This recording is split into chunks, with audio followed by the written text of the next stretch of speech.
Greetings, this is Brian Alexander, and this is my latest Trump and Academia vlog report. If you're new to this series, these videos are where I summarize what the Trump administration has been doing to higher education and how colleges and universities have responded. Here are the latest developments since the last video, as of today, April 25th, 2025. I've organized items into two categories today: federal level and academic responses.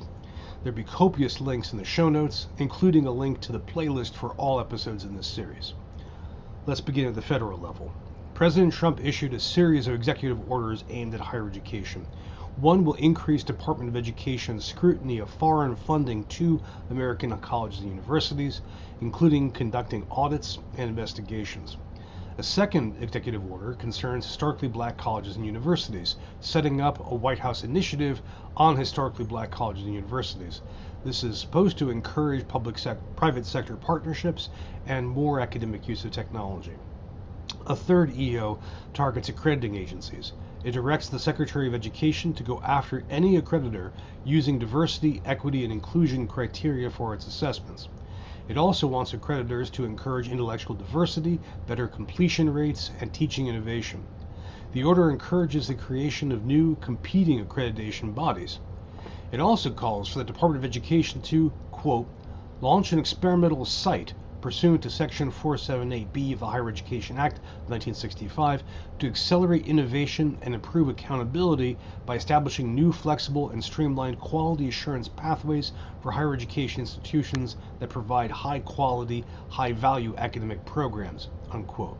It's not clear if that site means a physical site, an institutional site, or a website. I'm guessing the latter.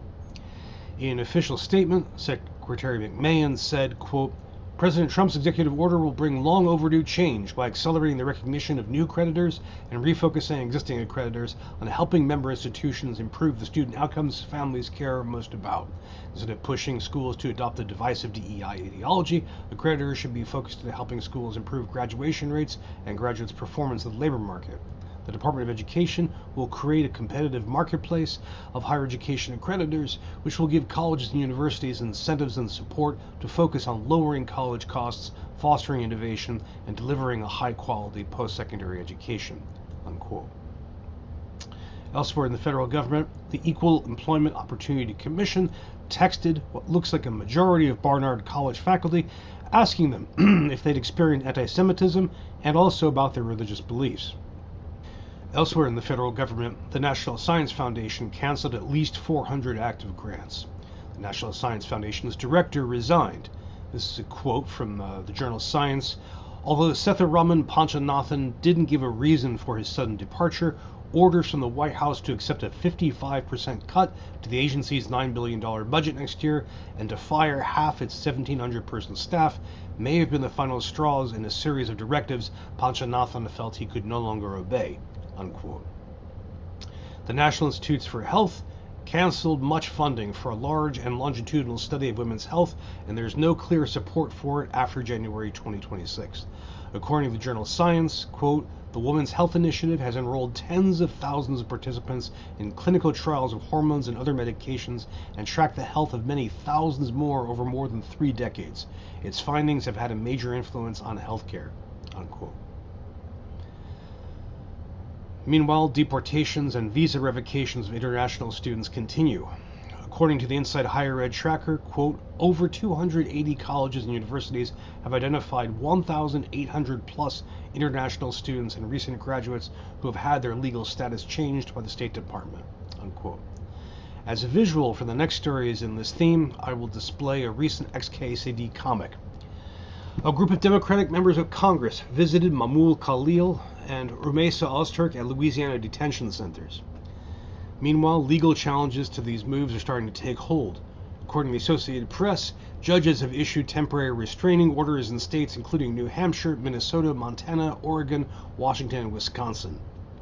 A Georgia judge ordered the Department of Homeland Security to, quote, reinstate 133 plaintiffs' student status and visa authorizations, unquote. Similarly, an Oregon judge allowed 2 students to continue studying at state universities.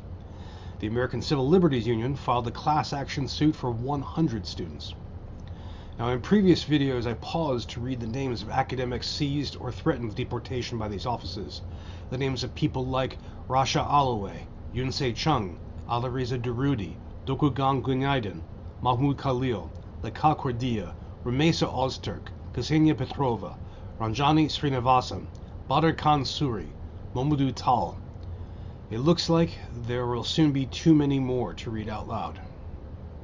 Now, turning to academic reactions, there has been a lot of academic silence in response to the Trump administration's actions, as well as silence from academically adjacent people and enterprises. But there is also protest, there is also resistance, and there are also actions. Now, the struggle between Harvard University and the Trump administration continued, mostly in courts. President Trump posted an attack on Harvard and one lawyer on Truth Social, and I'm going to read as much of this as I can. Quote, Harvard is an anti-Semitic, far-left institution, as are numerous others, with students being accepted from all over the world that want to rip our country apart. The place is a liberal mess, allowing a certain group of crazed lunatics to enter and exit the classroom and spew fake anger and hate. It is truly horrific. Now, since our filings began, they act like they are all American apple pie. Harvard is a threat to democracy. With a lawyer who represents me, who should therefore be forced to resign immediately or be fired. He's not that good anyway, and I hope that my very big and beautiful company, now run by my sons, gets rid of him ASAP, unquote. I don't think I've done a good job with the capitalization, but there's a link to that in the show notes. Now, a document where signatories register their intention to boycott Columbia University now has 2,036 names. There have also been some international responses continuing the trend of other nations' institutions seeking to recruit American scholars. The Research Council of Norway announced a 100 million kroner, or $9.6 million, fund to attract researchers. Norway's Minister for Research and Higher Education, Sigrun Alsand, stated that, quote, we can make a difference for outstanding researchers and important knowledge, and we want to do so as quickly as possible. Academic freedom is under pressure in the U.S., and it is an unpredictable position for many researchers in what has been the world's leading knowledge nation for many decades, unquote.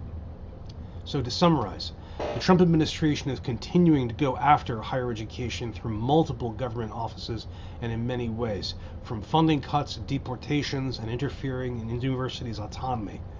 Academics are feeling impacts across the nation and elsewhere in the world. Members of the American academic community are starting to react in public, from issuing statements and holding demonstrations to filing lawsuits. Deportations of students are continuing. I can't believe I have to say that, quote, some students are in federal custody while others are hiding from authorities, but that is where we are in late April 2025. I hope this video summary has been of some use to you. Please share your thoughts, additions, and other reactions in the comment box below. If you don't feel you can comment publicly, please reach out to me directly through a contact link at the end of today's show notes. Given the pace of events, I'll try to post these videos more frequently. This is a rough, dark time for those of us in higher education. It seems likely to get worse. I hope we can help each other out and fight. Please take care, everyone.